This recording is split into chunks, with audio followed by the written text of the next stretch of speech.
పిఠాపురం మాజీ శాసనసభ్యులు తెలుగుదేశం నాయకులు శ్రీ ఎస్విఎస్ఎన్ వర్మ గారికి, చైర్మన్ పౌర సరఫరాల కార్పొరేషన్ శ్రీ తోట సుధీర్ గారికి, ఆంధ్రప్రదేశ్ జానపద సృజనాత్మక కళల అకాడమీ చైర్మన్ శ్రీ వి గంగులయ్య గారికి, చైర్మన్ శ్రీ కర్రి పద్మశ్రీ గారు ఎమ్మెల్సీ గారికి, చైర్మన్ పిఠాపురం వ్యవసాయ మార్కెట్ కమిటీ శ్రీమతి వాకపల్లి దేవి గారికి,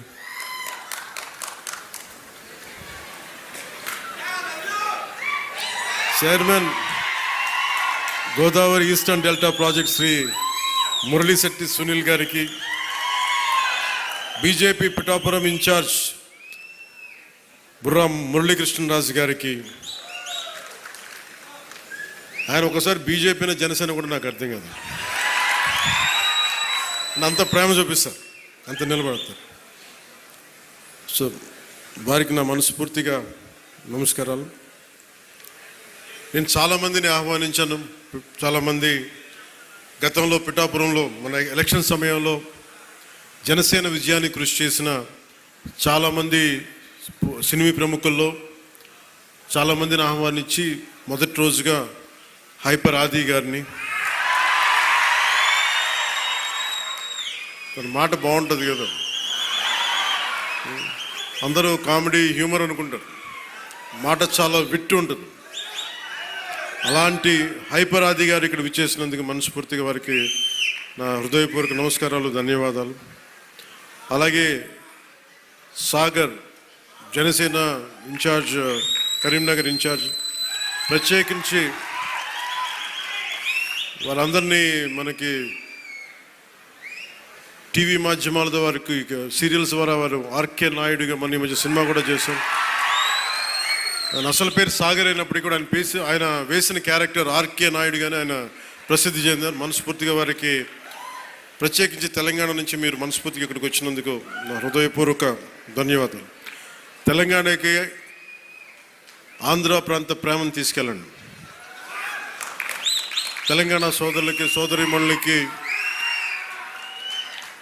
మనస్ఫూర్తిగా గోదావరి జిల్లాలోకి వచ్చి మన ఆతిథ్యం స్వీకరించమని మనస్ఫూర్తిగా మీరు తెలియజేయండి. ఏదైనా కూలగొట్టేయడం, చెడగొట్టేయడం చాలా తేలిక. ఒక పండగ చూస్తామంటే ఏం మాట్లాడాలనుకుంటామంటే, ఓ పిడికిడు గింజలు పండించడం చాలా కష్టమైన పని. అదే పిడికిడికి ఒక చేతికి వచ్చిన పంటని నేల రాసేయడం చాలా తేలిక. ఒక అలయన్స్ని నిర్మించడం చాలా కష్టం. అందరినీ ఏకతాటిపైన తీసుకురావడం చాలా కష్టం.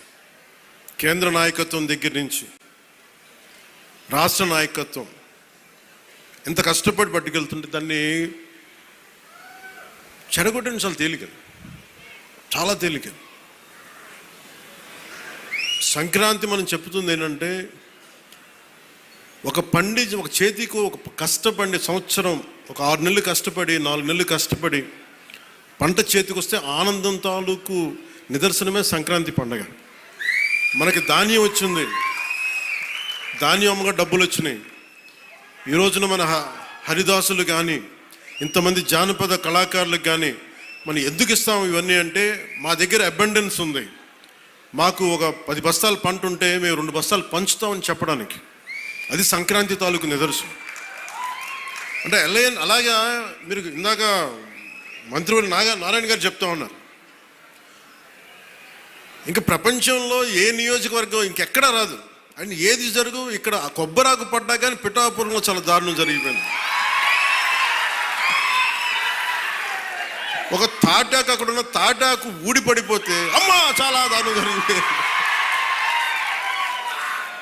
మరి గత ప్రభుత్వ నాయకులను అడగండి, వాళ్ళ నియోజకవర్గం అసలు న్యూస్ ఉంటుందా, ఏం జరుగుతుందో కూడా తెలియదు మీకు. పిఠాపురంలో చిన్న చెట్టు మీద వాళ్ళున్న పక్షి ఈక పడినా కానీ అయ్యా బాబాయ్ పక్షి పడి. అంటే ఇది ఎవరిస్తున్నారు మీకు బలం? ఎవరిస్తున్నారు? మీరిస్తున్నారు. చెడు వార్తలకి మీరిస్తున్నారు బలం. ఒకటి మనల్ని తిడుతుంటే మీరు దాన్ని వైరల్ చేస్తే మీరు బలం ఇస్తున్నారు. ఒకటి చెడగొడుతుంటే వచ్చి మీరు ఎదురు ప్రశ్నించకపోతే మీరు బలహీనలు అయిపోతారు. మీరు నాకు ఓట్లేస్తే సరిపోదు అని ఎందుకు చెప్తున్నాను? 5 సంవత్సరాల పిఠాపురంలో గత ప్రభుత్వంలో ఒక్కసారి మీరు ప్రతి ఒక్కరు మేధావులు చాలామంది ఉన్నారు, పత్రికేయులు ఉన్నారు, చాలామంది విభిన్నమైన పార్టీల నాయకులు ఉన్నారు.